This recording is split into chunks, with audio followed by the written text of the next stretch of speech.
Hello बच्चों, चलिए प्रश्न को समझते हैं। कहता है समझाइए क्यों क्लोरोबेंजीन का द्विध्रुव आघूर्ण साइक्लोहेक्सिल क्लोराइड की तुलना में कम होता है। कहता है क्लोरोबेंजीन का जो द्विध्रुव आघूर्ण है वो साइक्लोहेक्सिल क्लोराइड की तुलना में कम होता है, इसको समझाना है। तो हम बात करते हैं अपने उत्तर की।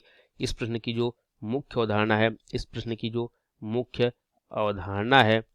मुख्य अवधारणा है वो है कि द्विध्रुव आघूर्ण की तुलना, द्विध्रुव आघूर्ण की तुलना। ठीक है, तो अब देखते हैं। क्लोरोबेंजीन होता है इस प्रकार से बेंजीन वलय जिस पर कि Cl लगा होता है, और साइक्लोहेक्सिल क्लोराइड होता है इस प्रकार से 6 कार्बन का वलय जिस पर Cl लगा हो। ये होता है क्लोरोबेंजीन। ठीक है, और ये होता है साइक्लोहेक्सिल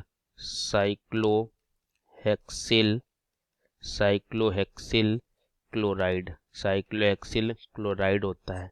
ठीक है, तो हम देखते हैं इसमें। कहता है कि जो द्विध्रुव आघूर्ण है ये इसका ज़्यादा होता है। ठीक है, ये द्विध्रुव आघूर्ण इसके बता दिया गया है, तो हमें इसको समझाना ऐसा क्यों होता है। ठीक है, तो देखिए, अगर इसके बारे में देखें तो यहाँ पर क्या होगा कि जो Cl है ये इस प्रकार से अनुनाद करने लगेगा। ठीक है, अनुनाद करेगा, उस अनुनाद से क्या होगा, इस अनुनाद से Cl पर धनायन आ जाएगा, यहाँ पर ऋणायन आ जाएगा इस प्रकार से।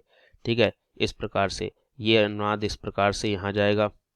ठीक है, तो अनुनाद से क्या होगा, अनुनाद से यहाँ पर ऋणायन आएगा, फिर अनुनाद ये इधर करेगा, यहाँ ऋणायन ले आएगा। तो इस प्रकार से यहाँ Cl धनायन और अंतिम अनुनादी संरचना ये ऋणायन इधर जाएगा, इसको खोल देगा, तो फिर इस प्रकार से बन जाएगा। तो ये इसकी अनुनादी संरचनाएं होंगी क्लोरोबेंजीन की।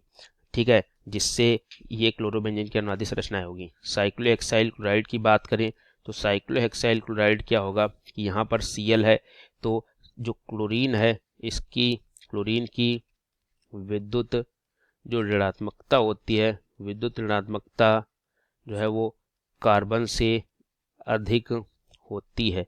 अगर कार्बन से विद्युत ऋणात्मकता अधिक होगी तो यहाँ पर आंशिक ऋणायन आएगा, इस पर आंशिक धनायन आएगा, और जो द्विध्रुव आघूर्ण की दिशा होगी वो इस तरफ होगी, Cl की तरफ। लेकिन यहाँ पर क्या है, इन सभी संरचनाओं को मिलाएं तो धनायन से ऋणायन कहीं इधर जा रही है अनुनादी संरचना, कहीं इधर जा रहा है द्विध्रुव आघूर्ण।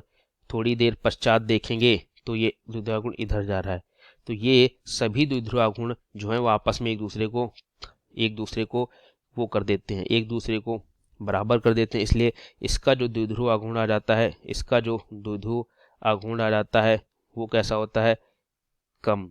ठीक है, द्विध्रुव आघूर्ण कम होता है, और इसका द्विध्रुव आघूर्ण क्या होता है, अधिक होता है।